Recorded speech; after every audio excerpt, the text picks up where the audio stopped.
तो आप सभी को नमस्ते प्रणाम। मैं आपका अपना ठाकुर प्रखर सिंह और रात के 10 बज चुके हैं और कहानी का जो सिलसिला है बदस्तूर जारी है। आज की कहानी सुनाओ उससे पहले कल आपको याद होगा कि कल मैंने आपको एक अपडेट दिया था। अगर आपने कल की कहानी सुनी होगी तो शुरुआत में ही मैंने बताया था कि लखनऊ की कोर्ट में एक पेशी होती है। पेशी होने के बाद एक कुख्यात गैंगस्टर था, तो इसलिए सुरक्षा के अच्छे खासे इंतजाम थे। अब जैसे ही ये गैंगस्टर अपनी पेशी पे कोर्ट के अंदर आता है, तो आने के बाद इससे पहले कि अब मुकदमे की कार्रवाई शुरू हो, तमाम चीज़ें हों, एक वकील के भेष में आया हुआ एक दूसरा बदमाश जो जौनपुर का था, उसने अपनी कमर से रिवॉल्वर निकाली और इस अपराधी के ऊपर ताबड़तोड़ फायरिंग करने लगा। इस फायरिंग में कुछ पुलिस वाले भी जख्मी हुए, एक बच्ची को भी गोली लगी, एक महिला को भी गोली लगी। और ये जो जीवा था, यानी जो गैंगस्टर था अपराधी, इसकी उसी कोर्ट रूम में मौत हो जाती है।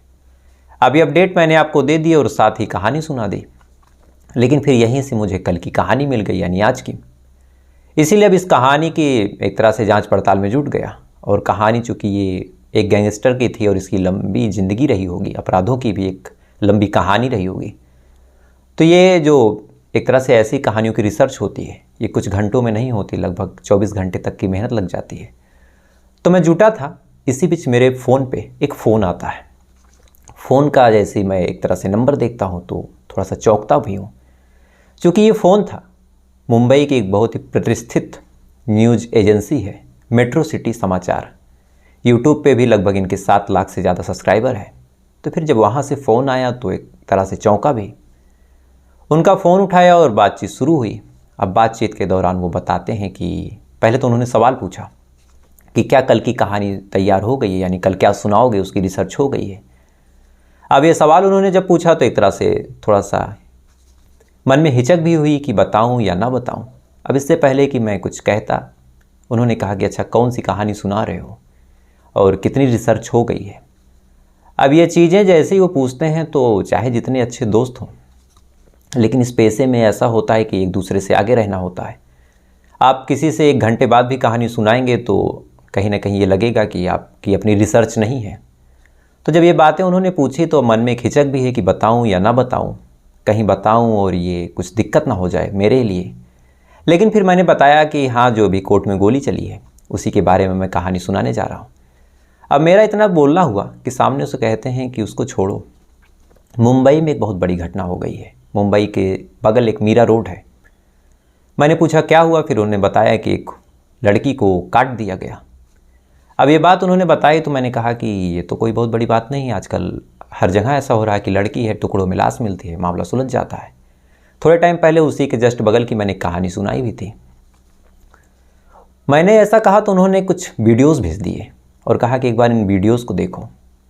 अब जैसे ही उस वीडियो को मैंने देखा और जो कुछ विजुअल्स उन्होंने भेजे, उसे देखने के बाद तुरंत ही मुझे लग गया कि ये जो कहानी है शायद आने वाले टाइम में पूरे हिंदुस्तान की ज़ुबान पे होगी। इसलिए फिर मैंने उस कहानी को ड्रॉप किया और इस कहानी के पीछे पड़ गया। फिर मैंने उनसे पूछना शुरू किया कि आप कब पहुंचे थे, तो संजोग से सबसे पहले वही पहुंचे थे, चूँकि वहीं पे लोकल के थे और उन तक न्यूज़ पहुंची और फ़ौरन भाग के पहुंच जाते हैं। तो क्राइम सीन पे सबसे पहले अगर कोई पहुंचा था तो मेट्रो सिटी समाचार। तो इस कहानी का एक तरह से जो ओरिजिनल सेहरा जाएगा वो उन्हीं के नाम पे है। उन्होंने सुझाव दिया था इस कहानी के बारे में। तो फिर मैंने रिसर्च की और कहानी आपके सामने हाजिर है। तो इस कहानी की शुरुआत होती है मुंबई से, एक बगल में सटा हुआ इलाका है आकाशगंगा। ये बेसिकली मीरा रोड के पास है। अब इसी आकाशगंगे में चूँकि ये पॉर्स एरिया है, पॉर्स इलाका, तो ऊंची ऊंची बिल्डिंगें हैं। अब इन बिल्डिंगों में अलग अलग लोग फ्लैट लेके रहते हैं और ऐसी एक बिल्डिंग में लगभग 7-8 फ्लोर का वो बिल्डिंग था। 7वें फ्लोर पे लगभग हर फ्लोर पे 4 कमरे थे, यानी 4 फ्लैट। 7वें फ्लोर पे लगभग 4 या 5 जून से, यानी इसी साल के इसी महीने की, जो आसपास के लोग थे उस फ्लोर पे रहने वाले, वो कुछ बदबू महसूस करते हैं। अब पहले दिन बदबू आई तो कुछ समझ में नहीं आया कि बदबू आ कहाँ से रही, लेकिन शाम होते होते क्लियर हो गया कि एक मकान का नंबर है, यानी फ्लैट नंबर है 404, और ये जो बदबू है इसी 404 से आ रही है। अब जैसे ही ये बदबू सबसे ज़्यादा, चूँकि इस 404 के सामने जो रहने वाले थे सोमेश श्रीवास्तव, अब रहने वाले एकदम सामने, तो जब जब दरवाज़ा खुलता तो बदबू इनके कमरे में डायरेक्ट आती। तो फिर सोमेश को पहले दिन थोड़ा सा अजीब लगा, फिर उन्होंने टाल दिया फिर, लेकिन जैसी अगले दिन की सुबह हुई तो ये बदबू इतनी तेज़ थी कि एक तरह से सोमेश का सांस लेना दूभर हो गया। सोमेश जाते हैं। जाने के बाद अब सामने वाले 404 का दरवाज़ा जो है वो खटखटाते हैं। अब दरवाज़ा खटखटाते हैं, खटखटाने के बाद आवाज़ लगाते हैं कि मनोज भैया कहाँ हैं आप। अंदर से कोई आवाज़ नहीं आती, लेकिन एक स्प्रे के, यानी जो रूम फ्रेशनर होता है या फिर जो बॉडी स्प्रे होता है, उसकी जब बटन को आप दबाते हैं तो एक अजीब सी अलग सी आवाज़ आती है और ये आवाज़ सबसे अलग होती है। तो सोमेश को उस फ्लैट के अंदर से ये आवाज़ सुनाई देती है। अब आवाज़ सुनाई देती है, सुनाई देने के बाद फिर सोमेश जब देखते हैं कि दरवाज़ा नहीं खुला तो फिर लौट आते हैं। भाई किसी का मकान है, हम आप क्या कर सकते हैं। सोमेश को भी लगा कि शायद चूहा वगैरह मरा होगा। उसके बाद फिर सोमेश अपने घर में। सोमेश की माताजी भी काफ़ी परेशान थी इस बदबू से। अड़ोस पड़ोस के रहने वाले लोग भी अब धीरे धीरे परेशान थे। बहरहाल 4 तारीख से बदबू आनी शुरू हुई, 5 तारीख बीत गई, 6 तारीख की सुबह हो जाती है। 6 तारीख तक तो आप मान के चलिए कि बदबू इतनी तेज़ हो गई थी कि अब पूरे फ्लैट पे रहने वाले लोगों के लिए एक तरह से सांस लेना मुश्किल। अब जब ये बात हुई तो फिर सारे लोग जाते हैं, दरवाज़ा वगैरह खटखटाते हैं। कुछ देर खटखटाते हैं तो अंदर से कोई रिस्पॉन्स नहीं। उसके बाद अभी सारे लोग नौकरी पेशे के आदमी थे, तो 8-10 बजे ये सारे लोग नौकरी पे चले जाते हैं। लौट के दोपहर में आते हैं तो देखते हैं कि घर के बाहर ताला बंद, बदबू इतनी ही तेज। तो फिर अब आसपास के लोगों को लगा कि अब एक इंसान है जो आके रह रहा, वैसे भी ये ज़्यादा किसी से मतलब नहीं रखता, मनोज साहनी, तो फिर इससे बहस करने से, इससे उलझने से अच्छा है जिस ब्रोकर ने हमको ये फ्लैट दिलवाया है और ये कॉलोनी का जो एक हेड है, सुपरवाइज़र, उसको फ़ोन कर देते हैं, उसको बुला देते हैं। वो आएगा, अपना दरवाज़ा वगैरह खुलवाएगा, कुछ बिल्ली मरी होगी या फिर चूहा मरा होगा या फिर जो सारी चीज़ें होंगी वो आके साफ़ सफाई करवा देगा। इसीलिए जो सोमेश और पड़ोस के रहने वाले विवेक थे, ये दोनों लोग उस इलाके के सुपरवाइज़र को फ़ोन करते हैं, यानी उस बिल्डिंग का जो एक इंचार्ज था उसको। इंचार्ज आता है, आने के बाद दरवाजे पे नॉक करता है। नॉक करने के बाद फिर से वही रिएक्शन कि दरवाज़ा नहीं खुला। अब बेचारा कुछ देर तक तो दरवाज़ा खटखटाता है, उसके बाद फिर चला जाता है। शाम हो जाती है। शाम होने के बाद सब लोग फिर अपने काम में बिजी। बदबू आ रही, लेकिन क्या करें। 6 तारीख बीत गई और 7 तारीख आ जाती है। अब 7 तारीख को बदबू इतनी तेज़ थी कि अब तो सांस लेना एक तरह से नामुमकिन सा हो गया। सोमेश भी अपने कमरे के बाहर जैसे निकलता है तो संजोग से देखता है कि इस बिल्डिंग का जो मालिक है, यानी इस फ्लैट का जो मालिक था, जिसके नाम ये फ्लैट रजिस्टर्ड था, मनोज साहनी अपने कमरे से निकलता हुआ दिखाई देता है। अब जैसे ही मनोज निकलता हुआ दिखाई दिया, सोमेश उसके सामने। सोमेश फ़ौरन कहता है कि भैया आपके कमरे से, आपके इस फ्लैट से बदबू बहुत तेज़ आ रही, तो आप एक बार देख लीजिए कि कोई जानवर वगैरह तो नहीं मर गया या फिर कोई और बात तो नहीं, कोई चीज़ सड़ रही है। अब मनोज जब ये बात सुनता है तो सुनने के बाद सोमेश से कहता है कि देखो अभी मैं जल्दी में हूँ, लेकिन मैं 10 बजे तक आ जाऊँगा और 10 बजे आने के बाद फिर हम दोनों साथ में चेक करेंगे कि ये बिल्डिंग में या फिर इस फ्लैट में बदबू किस चीज़ की है। अब मनोज इतना कहता है, कहने के बाद वहाँ से चला जाता है। लेकिन यहीं से सोमेश का जो दिमाग था वो एक तरह से घूम जाता है। सोमेश को अब कहीं ना कहीं डाउट होने लगता है कि पिछली बार जब मैंने दरवाजे पे आवाज़ लगाई तो दरवाज़ा इसने खोला तक नहीं, अंदर से स्प्रे की भी आवाज़ आई। स्प्रे होने के बाद बदबू कुछ देर के लिए शांत भी हो गई। दोबारा सुपरवाइज़र आके दरवाज़ा खटखटाता है तो भी ये नहीं खोलता। तिबारा मैं सामने से बोल रहा हूँ कि घर में भैया देख लो बदबू आ रही, और ये उसी कमरे से निकल रहा, उसी फ्लैट से निकल रहा। अगर हम लोग पड़ोस में रह के इस बदबू से इतने परेशान हैं तो इस बिल्डिंग में रहने के बाद ये कितना परेशान होगा। अब सोमेश ये सारी बातें आराम से बैठ के सोच रहा।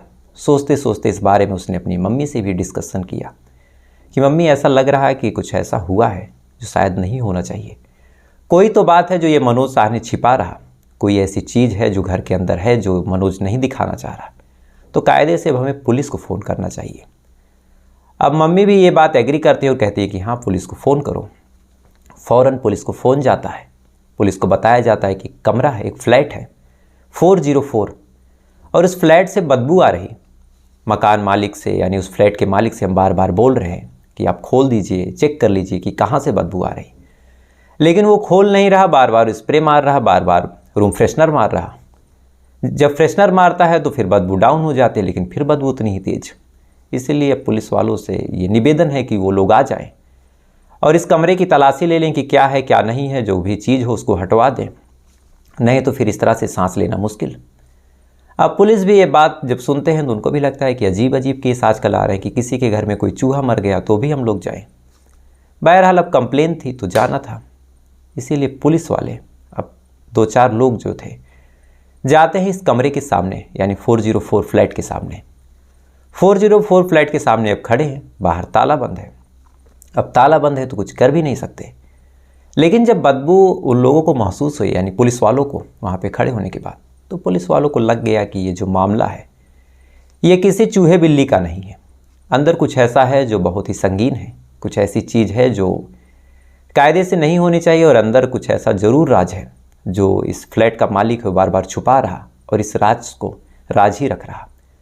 इसीलिए अब आसपास के लोगों का सपोर्ट था, पुलिस वाले भी मामले में आगे बढ़ते हैं।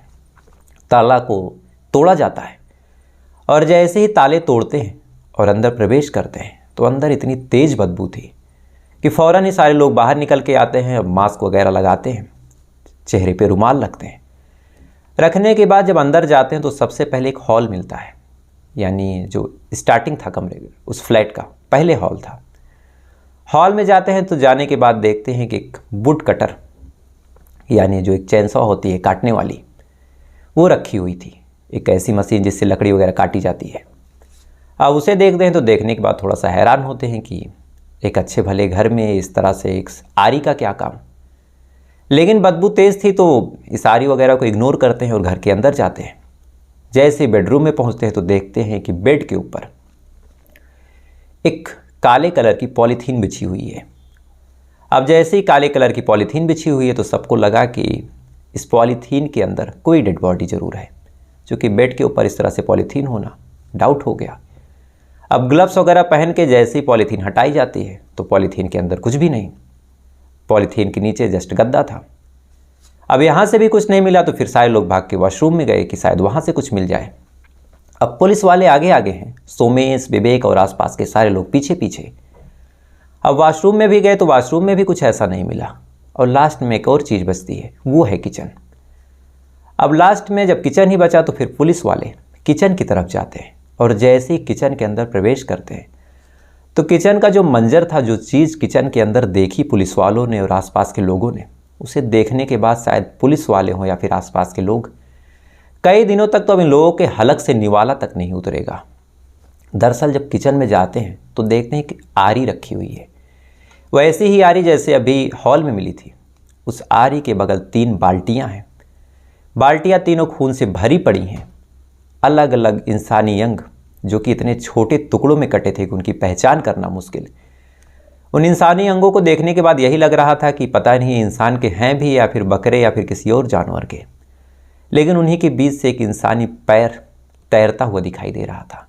यानी 3 बाल्टियाँ खून से भरी हुई, उनके अंदर इंसानी अंग के लगभग 100 से ज़्यादा टुकड़े और एक पैर। अब इतनी चीज़ जैसे पुलिस वाले देखते हैं तो पुलिस वाले बदहवास कि क्या देखने आए थे चूहे और बिल्ली को खोजने, और यहाँ तो एक इंसान की इस तरह से कटी हुई लाश। अब जैसे ही पुलिस वालों की नज़र जो सिंक थी, वॉश बेसिन, उस पे जाती है तो जहाँ पे वो साबुन और सारी चीज़ें रखी हुई थी, वहीं पे छोटी छोटी हड्डियाँ रखी हुई थी। अब ये ऐसी चीज़ें देखने के बाद कुछ देर तक तो पुलिस वालों को समझ में नहीं आया, लेकिन अब पुलिस वाले फिर आसपास के लोगों से पूछते हैं कि ये घर किसका है और कौन कौन यहाँ पे रहता है। तो फिर सारे लोग बताते हैं कि यहाँ पे मनोज साहनी और उसकी गर्लफ्रेंड सरस्वती वैद्य रहती है। अब मनोज साहनी तो काफ़ी दिन से दिखाई दे रहा था, लेकिन सरस्वती वैद्य गायब। इसीलिए अब पुलिस वालों को कहीं ना कहीं डाउट हुआ कि ये जो डेड बॉडी है वो मनोज साहनी की गर्लफ्रेंड सरस्वती वैद्य की है। अब थोड़ा सा जांच पड़ताल आगे बढ़ी, कमरे को बारीकी से और चेक किया गया तो बेड के पास से एक कटी हुई चोटी मिलती है, यानी महिला की बालों का गुच्छा। अब जैसे ये चोटी मिली तो फिर मामला पानी की तरह साफ था कि ये जो बॉडी है ये इसी सरस्वती वैद्य की है। लेकिन अभी 2 सवाल बाकी थे। चलो बदबू का पता चल गया और ये लाश किसकी थी ये भी पता चल गया, लेकिन 2 सवाल जो अहम थे। पहला, मारने वाला अगर मनोज है तो उसने क्यों मारा, और दूसरा, इस समय मनोज होगा कहाँ। तो दूसरा सवाल तो तभी पता चलेगा जब मनोज मिलेगा। इसीलिए पुलिस वाले सोमेश से और आसपास के लोगों से पूछताछ करते हैं कि ये मनोज कब जाता है, कब आता है। और फ़ोन सोमेश ने किया था तो फिर उसने ही सारी चीज़ें बताई कि वो बोल के गया है कि 10 बजे आएगा। अब इतनी ही देर में फॉरेंसिक की टीम भी पहुंची और लगभग 50 से ज़्यादा पुलिस वाले बिल्डिंग को एक तरह से अब घेर के रखे हुए। लेकिन फिर यहीं से पुलिस वालों को एक प्लान भी याद आता है। उनके दिमाग में आता है कि अगर हम बिल्डिंग को इस तरह से घेर के रखेंगे और सोमेश को हम लोग ठीक से पहचानते तक नहीं, और जाहिर सी बात है 50 पुलिस वाले तो नहीं पहचान रहे होंगे, तो कहीं सोमेश आए और इतनी चकाचौंध व्यवस्था देखने के बाद भाग गया तो, और इतनी बड़ी मुंबई है और फिर कहाँ चला जाए कुछ पता नहीं, सोमेश का कुछ आगा पीछा किसी को मालूम नहीं। तो एक काम करते हैं, जो कुछ हुआ इसे रफा दफा कर देते हैं, ऐसा प्रेटेंड करते हैं कि कुछ हुआ ही नहीं। यहाँ पे एक आध दो सिविल वर्दी में बैठा देते हैं, बाकी एक आध दो कांस्टेबल, बाकी इस मामले को बहुत दूर से घेर के रखते हैं और 10 बजे तक इंतजार करते हैं। सोमेश आएगा, उसको इसी क्राइम सीन से पकड़ लिया जाएगा। क्योंकि अब कहाँ गया है, किसके पास गया, उसका किसी के पास कोई नंबर नहीं, कोई डिटेल नहीं, उसके घर परिवार का कुछ पता नहीं, तो फिर पकड़ा कैसे जाए। अब पुलिस वाले इसी प्लान को एग्जीक्यूट करते हैं। 2-4 लोग उस बिल्डिंग के पास बैठे हैं, 2-4 पुलिस वाले सोमेश के घर में बैठे हैं, कुछ लोग विवेक के घर में बैठे हैं। अलग अलग फ्लोर पे पुलिस वाले छिटके पड़े हैं। वक्त धीरे धीरे गुजरता जा रहा। 4 बजे तक तो ये लाश वगैरह मिली थी।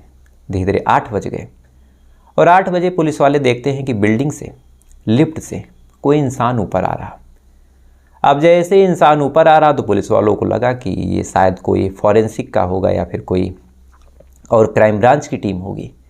पुलिस वाले भी इग्नोर करते हैं। लिफ्ट खुलती है, खुलने के बाद कोई बाहर आता नहीं। ऐसा लग रहा था कि जो आने वाला है वो गलत फ्लोर पे आ गया, इसलिए बहुत सफाई के साथ लिफ्ट का जो चैनल है वो बंद कर रहा। लेकिन जैसे ही चैनल के खींचने की आवाज़ हुई, जो ब्रोकर था जिसने इस सोमेश को माफ़ कीजिएगा मनोज साहनी को बिल्डिंग दिलवाई थी, यानी वो फ्लैट था, उसको दिलवाया था, फ़ौरन वो चिल्लाते हुए कहता है कि यही तो है मनोज साहनी जिसको मैंने ये फ्लैट दिया था। अब इससे पहले कि ये जो ब्रोकर था वो बोलता, मनोज साहनी जो था फ़ौरन लिफ्ट का दरवाज़ा बंद करने लगता है। लेकिन भाग के 2 पुलिस वाले मनोज की कॉलर को पकड़ते हैं और खींच के बिल्डिंग से, यानी उस लिफ्ट से बाहर निकाल देते हैं। अब लिफ्ट से बाहर निकालते हैं। बाहर निकालने के बाद बॉडी वगैरह अब तक कब्जे में ली जा चुकी थी पोस्टमार्टम के लिए बॉडी। वैसे बॉडी में बचा भी क्या था, वही पैर का कुछ हिस्सा था, बाकी खून था, बाल का टुकड़ा। उस पूरे कमरे को सीन, जो क्राइम सीन था उसको सील कर दिया गया। इसके बाद इसको पकड़ के ले जाया गया। तो अब सवाल जो पहला वाला बचा कि आखिर ये कत्ल हुआ क्यों और ये दोनों लगते क्या थे एक दूसरे के। क्योंकि आसपास के लोगों का भी बताना था कि मनोज तो एकदम बुढ़ा था और सरस्वती देखने में 25 से 26 साल की लग रही थी, तो फिर इन दोनों में रिश्ता क्या था। जब इस बारे में पुलिस वालों ने जांच पड़ताल शुरू की और पूछताछ हुई, हालांकि अभी तक कोई ऑफिशियल स्टेटमेंट नहीं आया, लेकिन जो मेरे अपने सोर्सेज हैं वहाँ से जो बात निकल के सामने आई कि आज से लगभग 9 साल पहले जो ये मनोज साहनी था, इसकी बोरीवली में एक दुकान थी। इसने ITI वगैरह की थी, लेकिन ITI वगैरह करने के बाद इसको कोई नौकरी नहीं मिली। तो नौकरी ना मिलने की वजह से इसकी अलग अलग प्रॉपर्टीज़ थी। तो ऐसी एक प्रॉपर्टी में इसने राशन की दुकान खोल ली और इसी राशन की दुकान पे साल 2014 में सरस्वती वैद्य राशन लेने आती है। राशन लेती आती है और उस टाइम जो सरस्वती की उम्र थी बामुश्किल मान के चलिए कि 22 से 23 साल, 22-23 साल की सरस्वती और लगभग 45-45 साल का ये मनोज साहनी। लेकिन अब किस्मत का खेल देखिए कि इन दोनों में एक दूसरे के प्रति आकर्षण हो जाता है। दोनों एक दूसरे के प्रति आकर्षित होने के बाद फिर दोनों में बातचीत शुरू हो जाती है। बातचीत धीरे धीरे आगे बढ़ी, दोनों में प्यार होने के बाद फिर ये दोनों साल 2014 से इसी बोरीवली में लिव इन में रहने लगते हैं। साल 2014 से ये दोनों लिव इन में रहते हैं। साल 2019 तक एक दूसरे के साथ रहना, एक दूसरे के साथ जीने मरने की कस्में खाना। पैसे वगैरह ठीक ठाक थे तो बहुत दिक्कत नहीं थी। मनोज अपने तमाम प्रॉपर्टियों से पैसे पाता रहता था, काम वगैरह पे भी कहीं ना कहीं चला ही जाता था। सरस्वती के भी जीवन का एक ही एम था, एक ही मकसद था कि मनोज के साथ उसे रहना है, मनोज के साथ वो खुश है। तमाम चीज़ें चल रही थी ठीक ठाक। साल 2019 में इन्होंने अपना फ्लैट बोरीवली से शिफ्ट कर दिया और आज आते हैं मीरा रोड पे। मीरा रोड पे इसी बिल्डिंग में आते हैं फ्लैट लेने। फ्लैट इनको मिलता है 7वें फ्लोर पे, 404। अब 7वें फ्लोर पे जब ये आते हैं, आने के बाद उस फ्लोर पे 3 और ऐसे फ्लैट्स थे। लेकिन आने के बाद इनके जीवन में ना किसी से कोई मतलब था, ना ही कोई घुलना मिलना। ये जो मनोज साहनी था ये काम से बाहर जाता तो कभी कभार सरस्वती जो थी वो बाय करने आती। आसपास के लोग देख लेते तो हल्की फुल्की स्माइल दे देती। स्माइल देने के बाद फिर वो अपने घर में पैक। पड़ोसियों का तो ये तक बताना है कि कई बार बर्थडे वगैरह पड़ा तो मनोज और सरस्वती को बुलाया गया, लेकिन ये दोनों आते तक नहीं थे। कभी कभार ये लोग सुबह मॉर्निंग वॉक पे निकलते थे एक दूसरे के साथ। यानी इन दोनों की जो दोस्ती थी, भले ही ये समाज में रहते थे, सोसाइटी में रहते थे, लेकिन एक दूसरे के साथ ही ज़िंदगी शुरू थी, एक दूसरे के साथ ही ख़त्म। एक दूसरे से ही बात करना, ना कोई दोस्त, ना कोई यार, ना कोई अपना, ना कोई पराया। यानी जो ज़िंदगी थी सरस्वती की वो केवल और केवल मनोज पे डिपेंड थी। और ऐसा होता है श्रद्धा वाले केस में भी हमने देखा कि जो श्रद्धा थी सारे लोगों से कांटेक्ट ख़त्म। ज़िंदगी में कोई था तो बस आफ्ताब। इसीलिए ये केस इतना उलझा रहा और किसी को पता तक नहीं चला कि श्रद्धा के साथ आखिर में हुआ क्या था। तो ये तमाम चीज़ें चलती रही। साल 2019 से ही ये लोग इसी बिल्डिंग में रह रहे थे। 19, 20, 21 बीतता रहा, 22 बीता, और इस 23 में अब यहाँ से दो अलग अलग थ्योरी हैं, अलग अलग चीज़ें हैं। अभी चीज़ें निकल के सामने नहीं आई। पहली थ्योरी कहती है, जो अभी तक इसने बताया, कि सरस्वती को डाउट था कि जो मनोज है उसका किसी से अफेयर चल रहा। अब अफेयर के नाम पे फिर सरस्वती और मनोज में आए दिन झगड़ा होने लगा। मनोज समझाता है कि ऐसा कोई अफेयर मेरा नहीं चल रहा, मेरी ज़िंदगी में सिर्फ तुम हो। लेकिन सरस्वती मानने को तैयार नहीं। आए दिन इसी बात को लेकर झगड़ा, इसी बात को लेकर कलेश। और कलेश होने के बाद एक दिन सरस्वती जो है लगभग 2 या 3 जून को सुसाइड कर लेती है। अब सरस्वती सुसाइड करती है तो फिर मनोज को लगता है कि अब ये सुसाइड कर चुकी है और बाद में मैं ही फंसूंगा। इसीलिए मरने के बाद फिर वो आरी से लाश के छोटे छोटे टुकड़े करता है। छोटे छोटे टुकड़े करने के बाद फिर मिक्सी में जो मांस थे उनको पीसता है। पीसने के बाद वॉशरूम में फ्लश करता है। फिर थोड़े बहुत मांस को कुकर में लेता है। लेने के बाद उबालता है। उबालने के बाद फिर पैक करता है पॉलीथीन में, और आवारा जितने कुत्ते घूम रहे थे उनको खिला देता है। फिर अगले दिन ये काम करता, कुकर में मांस को पकाता। पकाने के बाद फिर दोपहर को जब सारे लोग काम पे चले जाते और आसपास कोई नहीं होता तो फिर ये मांस को लेके निकलता। निकलने के बाद फिर जाता सड़कों पे फेंकता, कुत्तों को खिलाता। और ये सिलसिला लगातार कई दिनों से चल रहा था। और शायद पुलिस वाले 1-2 दिन और लेट करते, या फिर ये सोमेश या फिर विवेक इस मामले को 1-2 दिन और इग्नोर कर देते तो ये पूरी तरह बॉडी को कुत्तों को खिला देता, नाली में बहा देता। और शायद जो चश्मदीदों का बयान है कि जांघ की जो हड्डी थी वो बहुत मोटी होती है, इसलिए जांघ को ये काट नहीं पाया। इसलिए शायद अभी तक जो थाई का एक हिस्सा था वो बचा हुआ था। यानी भले ही गर्लफ्रेंड ने सुसाइड किया हो, लेकिन सुसाइड करने के बाद इसने जो कुछ किया, पहले लाश को छोटे छोटे टुकड़ों में काटा, मांस को हड्डियों से अलग किया, अलग करने के बाद उसको कुकर में पकाया, उबाला। उबालने के बाद फिर कुत्तों के आगे फेंका। रूम में बदबू फैली तो फिर रूम फ्रेशनर मारा। रूम फ्रेशनर मारने के बाद फिर उसी लाश के साथ 2-3 दिन तक रहा। रोज़ ये छोटे छोटे टुकड़ों में कभी टॉयलेट में फ्लश करता, कभी जाके फेंकता, और कभी कुछ और करता। और लगभग 95% तक लाश इसने ठिकाने लगा दी। दूसरी थ्योरी कहती है कि इसका झगड़ा हुआ इसी अवैध संबंध पे लेके, एक्स्ट्रा अफेयर को लेके, और गुस्से में मनोज ने सरस्वती का कत्ल किया। और कत्ल करने के बाद ये सारी चीज़ें की। तो अगर ये सुसाइड वाला एंगल प्रूफ हुआ तो मनोज जो है बहुत कम सज़ा पाएगा। लेकिन अगर ये मर्डर का एंगल सिद्ध हुआ और तमाम सबूत मिले हैं, चूँकि लाश मिल चुकी है। श्रद्धा वाले में यही दिक्कत थी कि लाश नहीं थी और कोई चश्मदीद नहीं था, लेकिन यहाँ लाश वगैरह मिल चुकी है तो थोड़ा सा ये rarest of the rare crime में आएगा और हो सकता है कि कड़ी से कड़ी सज़ा मिले। तो फिलहाल ये थी पूरी कहानी। अब आते हैं कल के सवाल पे। और कल का मेरा सवाल था कि रोनाल्डो ने एक बहुत ही खास बीमा करवाया है, तो ये बीमा क्या था और इस मशहूरियत, इस मकबूलियत की वजह क्या है इस बीमे की। तो दरअसल जो रोनाल्डो ने बीमा करवाया वो अपने पैर का करवाया है। और ये बीमा जो है अगर हिंदुस्तानी रुपयों में देखें तो 1150 करोड़ का है। यानी 1150 करोड़ का मतलब आप समझ सकते हैं कि कितनी बड़ी रकम होगी। और ये बीमा इसलिए करवाया गया क्योंकि एक बार साल लगभग, जहाँ तक मुझे पता है, या फिर पता कहना गलत होगा, जहाँ तक याद है कि साल 2009 में कहीं खेलते टाइम पैर में चोट लग गई थी। और उसी टाइम फिर रोनाल्डो ने अपने पैर का इतना बड़ा बीमा करवाया। तो इस सवाल का जो सही जवाब दिया है वो दिया है राकेश जी हैं, राकेश खोल जी हैं, जो थॉमस जी हैं, और एक भाई हैं, भाई कहें, सीनियर कहें, सर कहें, आरजे यानी राजेश जी हैं। राजेश जी पेशे से फौजी हैं, देश की सेवा करते हैं, हरियाणा के 11 पैरा एसएफ में ये तैनात हैं। और इन्होंने कहा कि मैं आपका फ़ैन हूँ। तो भैया हाथ जोड़ के आपकी विनती है कि आज तो आपने कह दिया कि फ़ैन, आज के बाद मत कहिएगा। मेरी इतनी शख्सियत नहीं कि आप जैसा एक जवान जो हमारे लिए खड़ा है वो मेरा फ़ैन हो। तो एक तरह से आप गाली दे लीजिए, बहुत लोग देते भी हैं, लेकिन ये चीज़ें मत बोलिएगा, क्योंकि ये कहीं ना कहीं आपके पेशे की और मेरी दोनों की तौहीन है। आप हमारे लिए पूजनीय हैं, चूँकि आप हमारे देश के जवान हैं।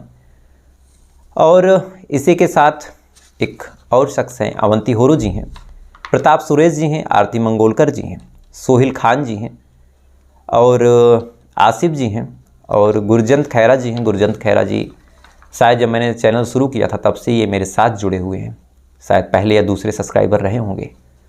तो आपका प्यार, आपका साथ आज तक है, तो बहुत अच्छा भी लगता है।